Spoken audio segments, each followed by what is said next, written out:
Hey y'all, I am making a Mexican casserole tonight, and I have got everything pretty much done except assembling it, so I thought I would jump on real quick and show you. I used our saute and steam pan to just brown my ground beef and mix all the ingredients as I was doing that. And the first step in assembling is to layer the bottom of a pan, a baking pan, with some crushed tortilla chips, or in my case, I like to use Fritos. So I've got some crushed, and I'm going to put those in the bottom. That's what I love about using Pampered Chef's frying pans, because they also double as bakeware. I removed the handle, and then it will be oven safe. This pan is oven safe to 480 degrees, and the lid is safe up to 400 degrees. So this is my hamburger mixture, and I will put the recipe in the comments so you can see the recipe. But I'm going to put half of the meat mixture on top of these Fritos. I love using Fritos. I bet Doritos would be good in this also. So now I'm just going to spread that mixture over this as best I can. And the recipe calls for 2 cups of cheese divided, because we're doing it in layers. So I'm going to put, I've already shredded my cheese, so I'm going to put half of the cheese. So I've got my chips, my meat mixture, if I can see that, and now I'm going to put half of my cheese. So I've got my oven preheating to 350 or 325, I believe it was, and I will assemble this and then just bake it in the oven for about 15 minutes until everything gets nice and bubbly. So now we're going to reheat with the chips. And I almost started not to crush them, but I will crush some more so you can see how I do them. So you can just bang them right in the bag if you want to. But I like to use Pampered Chef's meat tenderizer and just give them a few chops. I'm not crushing them to a million little pieces, because I do want a big crunch with my Mexican casserole.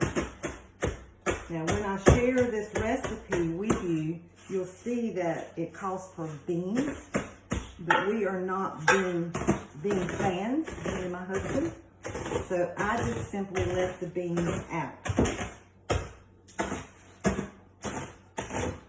You can keep this meat tenderizer on your counter all the time. It would make a very good weapon. It has a smooth side for pounding meat, and then you can unscrew it, and the other side has teeth if you want to use that in. So using the flexible cutting mat to do that, I'm able now just to pick them up and put them right on top. That's why I love using these flexible cutting mats. Whether I'm taking pieces of veggies to the trash can or to a dish, I can just use this and it works perfect. Okay, so you can see how I've got that layered there, I hope. So now I will finish with my meat mixture. And the meat mixture is simply a pound of hamburger, 1 can of Rotel dip or Rotel tomatoes, 1 can of cream of mushroom soup, and 1 pack of taco seasoning, and supposedly 1 can of beans. But again, I left the beans out just because we're not fans. But you can put any beans of your choice in there.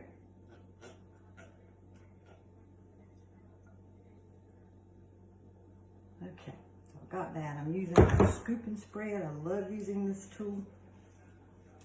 So now I'll just spread this mixture over the top of this cheese. So I've just made a duplicate layer of that first one. My pan is so big, I probably could have got one of my smaller pans. Or you're welcome to double the meat mixture in this. Use 1.5 pounds or 2 pounds of hamburger versus just 1 pound. But again, it's just me and my husband here, so I'm only using 1 pound. So now I will finish it with the cheese. I may have to shred some more. Y'all, shredding cheese, fresh cheese has just such a wonderful flavor to it.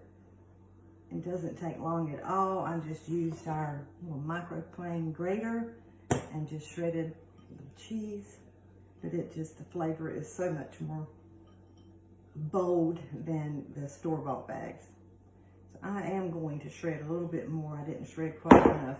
But you get the idea. And again, I just used a pound of hamburger, rotel, cream of chicken soup, and taco seasoning and water.